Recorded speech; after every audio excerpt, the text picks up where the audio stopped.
మాట్లాడేది అదే, మరిస్తే ఇది అనిపిస్తుంది. నేను మాట్లాడుతున్నాను అండంలో 2 అర్థాలు ఉన్నాయి. నేనే మాట్లాడుతుంది ఒక అర్థం, లేదు పట్టయిగా ఉండి నేను మాట్లాడుతున్నాను అనేది మరొక అర్థం.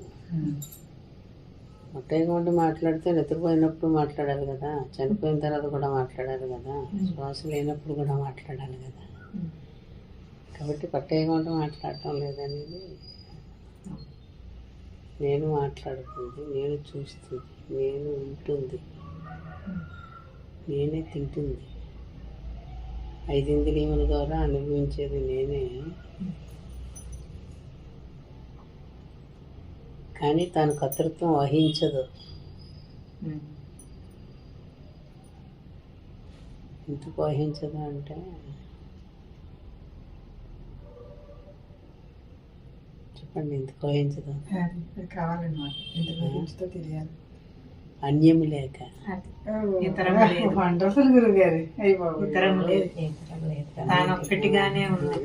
మీ చేతితో దొరదేస్తే కోక్కుంటే మీరు కర్తృత్వం వహించరు. అన్యము లేక.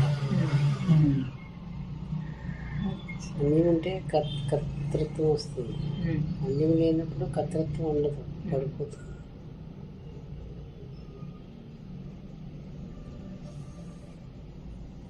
ఎవరు చెప్పలేదు.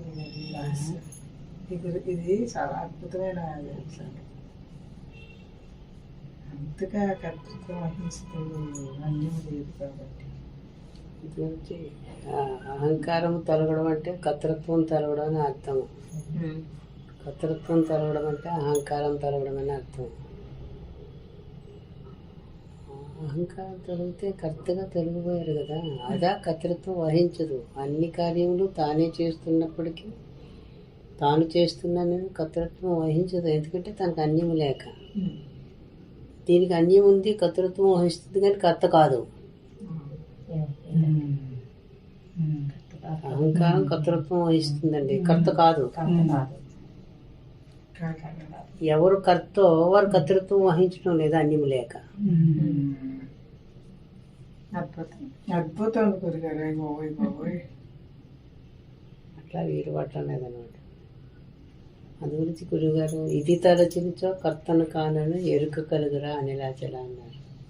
అది తలిస్తే ఆటోమేటిక్గా కర్తృత్వం పడిపోవడం. మోక్షం అంటే ఏదో పొందడం కాదు, కర్తగా తాను తొలగిపోతాడు. కర్త ఉండడం, కార్యమేమో ఉంటుంది, మాట్లాడడం అనేది ఉంటుంది, కర్త ఉండడం. వినడం అనేది ఉంటుంది, కర్త ఉండడం. కర్త లేని కార్యం అన్నమాట సృష్టి. అక్కడ కర్త అంటే వ్యక్తి అండి. కర్తృత్వం వస్తేనే వ్యక్తికి వస్తున్నాడు, కానీ ఈశ్వరుడికి కర్తృత్వం ఏముంటుంది? తన కార్యమే కదా. తన కరచరణాది ఇంద్రియాలు కలిపి తన కార్యముకి ఎట్లా ఉందో, సృష్టి అనేది ఈశ్వరునికి కరచరణాది అవయముల్లా ఉంది. అంటే కర్తృత్వానికి అవకాశమే లేదు కదా. తాను కర్త ఎందుకు అవుతాడు? ఇంకొకటి ఉండాలి కదా, ఇంకొకటి ఉంటే కర్త అని చెప్పాలి. ఉన్నది తాను అక్కడ, అక్కడ కర్తగా ఎక్కడ అవకాశం ఉంది? లేదన్నమాట. మీరు కర్తృత్వం పోతే ఆ ఈశ్వరుడు మీరు అవుతారు. ఈశ్వరుడే ఉంది, మీరు అనేదానికి అవకాశం ఉండదు. మీరు అనేది పోవడమే కర్తృత్వం పోవడం అనేది. మీరంటే వ్యక్తిగా ఉన్న మీరు ఉండరు. వ్యవహారం మామూలుగానే జరుగుతుంది.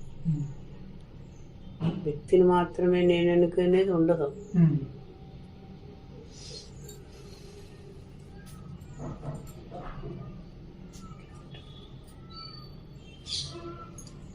చదువుకుందామంటారు.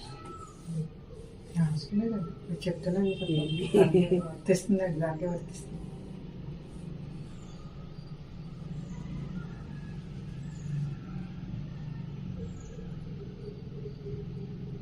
ఇది రాసిన వారే కదా మాట్లాడేది.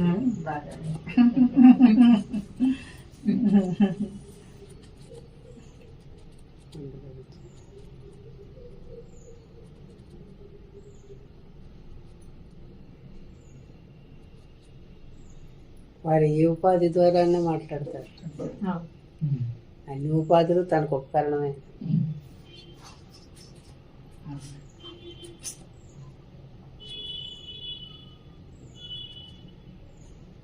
అనేది మీకు ఎప్పుడు అనుభవానికి వస్తుందంటే దీన్ని ఉపకరణంగా చూస్తే వస్తుంది.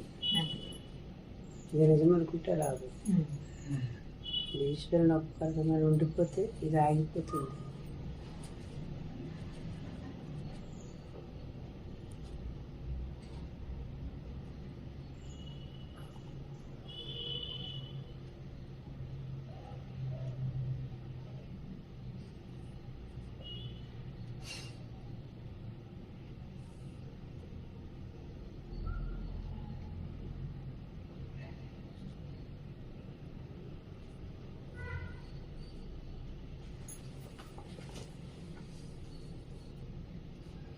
ఉన్నది అనగా జ్ఞానరూపమై ఉండే వస్తువు లేక ఉన్నది ఉన్నది అనే శబ్దము వర్తిస్తుంది దానికి. దేన్నైతే మనం పరబ్రహ్మతత్వం అంటున్నామో దానికి ఉన్నది అంతే. ఇంకేం చెప్పడం కుదరదు. ఇందా చెప్పుకున్నా కదా, ఆకాశం ఉందా లేదంటే ఉన్నది అంతే. ఇంకేమన్నా చెప్పడం కుదురుతుందా? ఇక్కడ ఆకాశానికే చెప్పడం కుదరకపోతే జ్ఞానానికి ఎట్లా చెప్పడం కుదురుతుంది అన్నమాట. ఒకటి దాన్ని ఉన్నది అని చెప్పచ్చు. అంటే జ్ఞానరూపమై నుండి వస్తువు అని భగవాన్ వివరణ ఇచ్చేసారు, సంశయం లేకుండా. మళ్ళీ ఎలా ఉందో అని మనం అనుకుంటాం కదా, జ్ఞానరూపముగా ఉంది అని చెప్పేశారు. అంటే జ్ఞానముగా ఉన్నది, ఆకాశంగా లేదు. ఆకాశమేమో తెలుస్తుంది మన అనుభవానికి. అది జ్ఞానరూపమై ఉన్న ఆకాశం కాబట్టి చిదాకాశం. జ్ఞానరూపంగా ఉన్నది. జ్ఞానరూపమై ఉండి వస్తువు లేక ఉన్నట్లు తోసు జ్ఞానం ఉండగలదని. జ్ఞానం రెండు భాగాలుగా ఉంది. జ్ఞానరూపమై ఉన్నది జ్ఞానమే, ఉన్నట్లు తోసు జ్ఞానం కూడా జ్ఞానమే. కానీ ఉన్నట్లు తోసు జ్ఞానము జ్ఞానాన్ని ఆధారం చేసుకుని ఉన్నది. ఆ జ్ఞానము సదా ఉన్నట్లు తోసు జ్ఞానము అంటే ఇది కూడా జ్ఞానమేగా. మాట్లాడుకుంటున్నాం, వ్యవహరిస్తున్నాం, చూస్తున్నాం, ఇదంతా జ్ఞానం లెక్కగా వస్తున్నప్పటికీ అసలు జ్ఞానం లెక్కకు రాదు. అసలు జ్ఞానము ఉన్నది,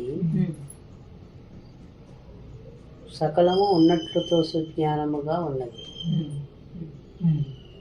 ఉన్నట్లు తోసు జ్ఞానం ఉండగలదా అని ప్రశ్నించారు. ఉన్నది లేక సద్వస్తువు అయిన తాను లేకుండా, ఉన్నది లేకుండా, ఉన్నది అంటే జ్ఞానముగా ఏదైతే ఉన్నదో అది లేకుండా ఈ ఉన్నట్లు తోసు జ్ఞానం అంటే మన వ్యవహారానికి వచ్చినట్టు ఉన్న జ్ఞానం ఉండగలదా? ఉండలేదు కదా.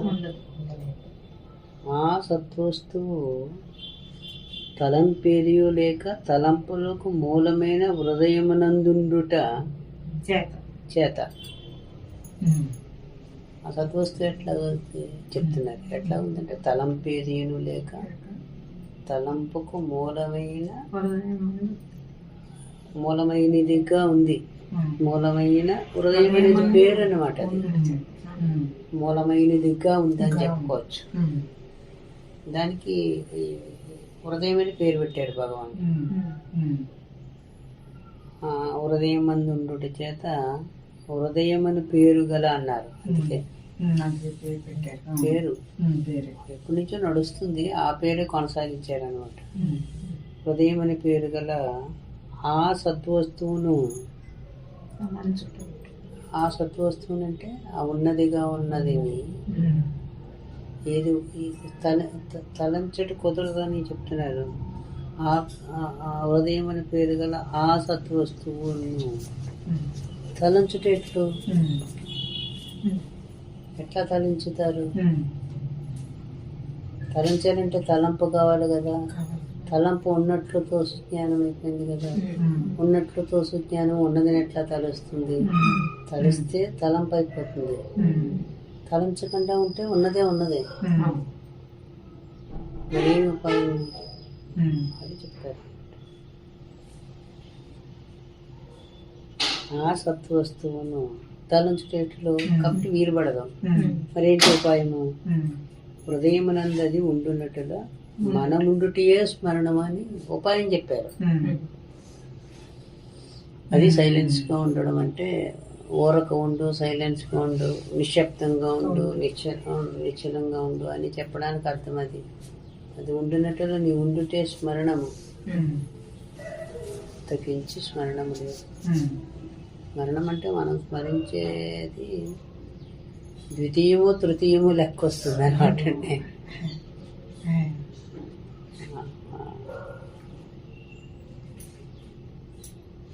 అది ఉండినట్టుగా మనం ఉంటే స్మరణం అన్నారు. అంటే మీరు ఎట్లా ఉండాలి? ఎట్లా అంటే మీ దగ్గర కూడా ఒక అనుభవం ఉంది కదా, నేనున్నాను అనే అనుభవం ఉంది కదా. నేను ఉన్నాను అనే అనుభవము ఉన్నది, కానీ ప్రకటించదు. ప్రకటనకు వచ్చిన తర్వాత వచ్చిన అనుభవం ఒకటి ఉంది కదా మీ దగ్గర, నేనున్నాననే అనుభవము. ఈ నేనున్నాననే అనుభవం ఏదైతే ఉన్నదో అది ప్రకటిస్తే వ్యక్తి అవుతుంది. ప్రకటించకుండా ఉంటే దాన్ని అంటి పెట్టుకుని ఉండడం లెక్కకు వస్తుంది. నేనున్నాననే అనుభవం ఉంది కదండి మీ హృదయం నందు. అది మాటకొచ్చినా తలంపుకొచ్చినా వ్యక్తి లెక్కకు వస్తుంది, ఉపాధి లెక్కకు వచ్చేస్తుంది. మీరు తలంచకుండా మాట్లాడకుండా ఆ స్ఫురణగా మీరుంటే అదే స్మరణం అంటున్నారు.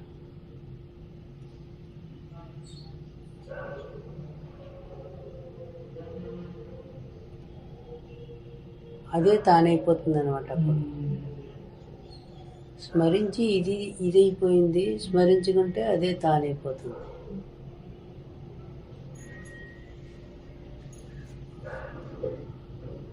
అదే తానైపోవడం అంటే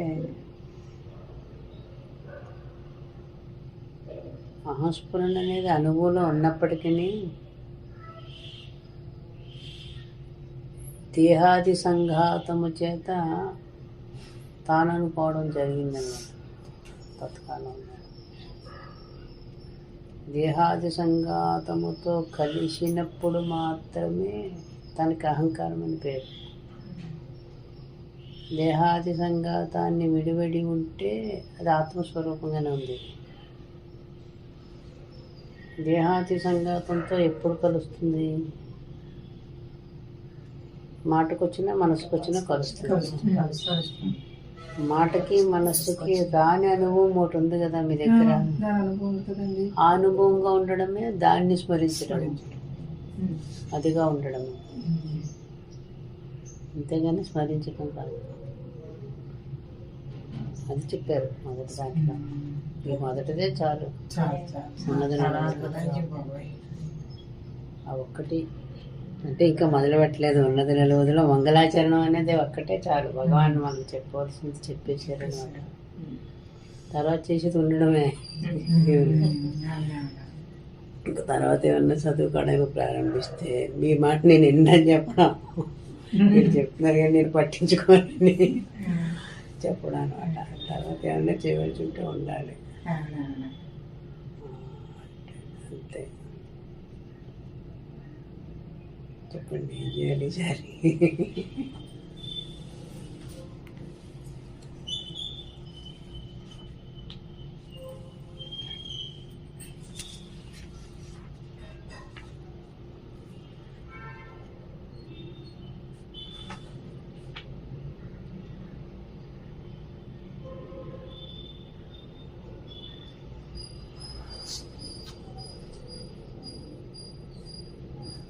అది రెండోది ఊరికే చెప్తున్నారు అనమాట. వాడు అలా ఉన్నవాడు అనుభవం ఎట్లా ఉంటుందని చెప్తున్నారు.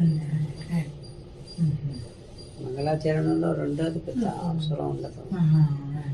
ఎందుకంటే అది ఎప్పుడు ఉన్నదిని అన్వేషిస్తుంది, లేకపోతే బుద్ధి ఎప్పుడు మరలుతుంది అంటే మరణభయం అధికమైనప్పుడు మరణ భవరహితమకు పరమేశ్వరుడు చేరణ పొందగలరు అని. అంటే భగవంతుడు ఎప్పుడు గుర్తుకొస్తాడంటే తనకేదో ఇబ్బంది కలిగినప్పుడు, కష్టం కలిగినప్పుడు భగవంతుడు గుర్తుకొస్తాడు. ఇంకా భగవంతుడు ఎవరేటో తెలియనోడు కూడా భగవంతుడు గుర్తుకొస్తాడండి. ఎప్పుడు గుర్తుకొస్తాడంటే అన్నిటికంటే గొప్ప భయం ఏంటి? మరణ భయం అంటారు కాబట్టి ఇక మరణ భయం వచ్చేసిన తర్వాత నాస్తికుడు కూడా భగవంతుని అంగీకరించాలి, వేరే మార్గం లేదు. అట్లాంటి భయం కదా, అప్పుడు వాడిని చరణ పొందుతారు అన్నమాట. అంటే ఏదో ఒక కాజు ఉండాలన్నమాట వీడికి. అంతా సాఫీగా సాగిపోయింది అనుకోండి, భగవంతుడు కూడా ఉండదు. సాఫీగా సాగినప్పుడు భగవంతుడు గుర్తుకొస్తాడు. గుర్తుకొస్తే ఏంటి అనేది ఆ బుద్ధి డైవర్ట్ అవుతుంది అనమాట అండి అక్కడి నుంచి. అప్పుడు దాని గురించి అన్వేషణ ప్రారంభం జరుగుతుంది అనేది వ్యవహారానికి వచ్చి చెప్పారు. పొందగలరు తమ సంగములతో తామును తెచ్చి అనగా మమతాహంకారములు నశించి. అదే చరణ వేడాలంటే వ్యవహారానికి వచ్చి చెప్పాడు అనమాట భగవాను. లోక వ్యవహారానికి వచ్చి చెప్పారనమాట. తమ సంగములతో తామును తెచ్చి అంటే మమతాహంకారము నశించి, తామును తెచ్చి అంటే మమతాహంకారం నశించి అనే పదాన్ని చచ్చి అనే పదంతో వాడతారు.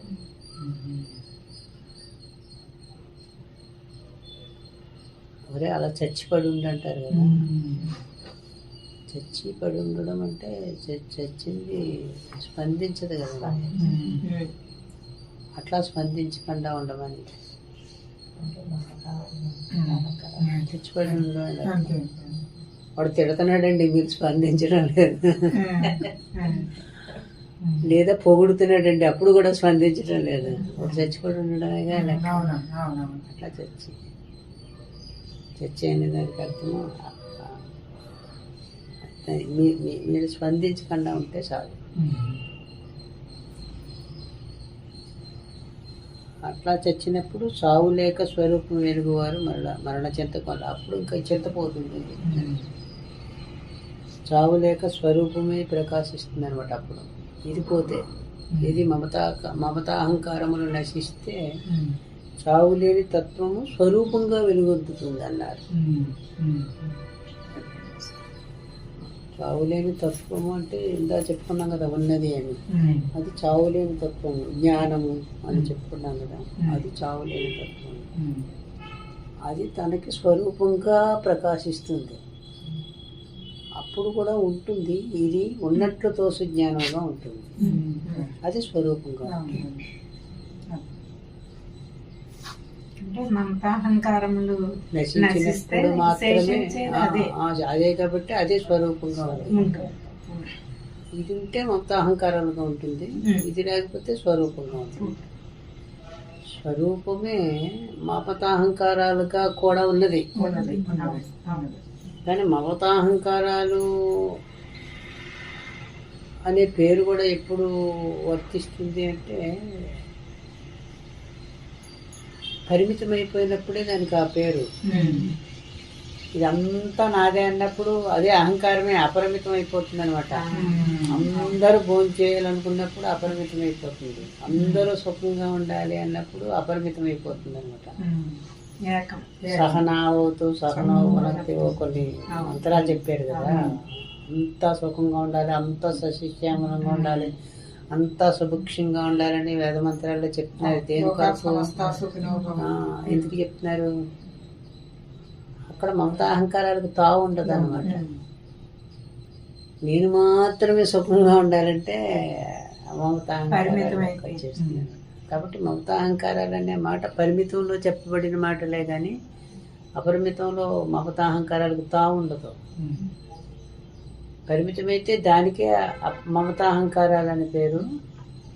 మమతాహంకారమే పెంచుకోండి అపరిమితంగా. అన్ని దేహములు నేనే. దేహమానం మీరు పోగొట్టుకోవడం మీకు ఇష్టం లేదు కదా, అన్ని దేహాలు నేనే అనుకోండి, పెంచుకోండి. మీ మమతని పెంచుకోండి, మీ అహంకారాన్ని పెంచుకోండి, అప్పుడు ఆత్మస్వరూపం అయిపోతుంది అన్నారు. అప్పుడు స్వరూపం ప్రకాశిస్తుంది. అంతా తానే కాబట్టి అది మీకు వస్తుంది. అది రెండవది. అంతే, 8 గంటల వరకే చెప్పుకోవడం ప్రతి ఏముండదు. ఇంకో విషయం, చెప్పడం అంటే చెప్పడానికి పూనుకోవడమే దాన్ని మనం తీసుకోవడం లేదని అర్థం వస్తుంది. చెప్పుకోవడానికి ఏమి ఉండదు, భగవాన్ చెప్పిన దాంట్లో ఉండడమే ఉంటుంది. ఊరికే చెప్పుకుందాం రండి, అభ్యంతరం ఏమి లేదు. కానీ చెప్పుకునేది కాదు, ఉన్నది నిలబడి ఒకరు ఇంకొకరికి చెప్పుకునేది కాదు. తాను గుర్తించి ఉండడం. ఉన్న పాఠాల్లో ఇది చెప్పుకోవడం కుదరికి ఎవరు చెప్పడం అనేసారు, దీని జోలికి రాలేదు. అలా వీలు పడదు అన్నమాట. అట్లా అయింది. అట్లా మంగళాచరణం చెప్పుకున్నాము. ఒకటి ప్రారంభం చేస్తాము మనము.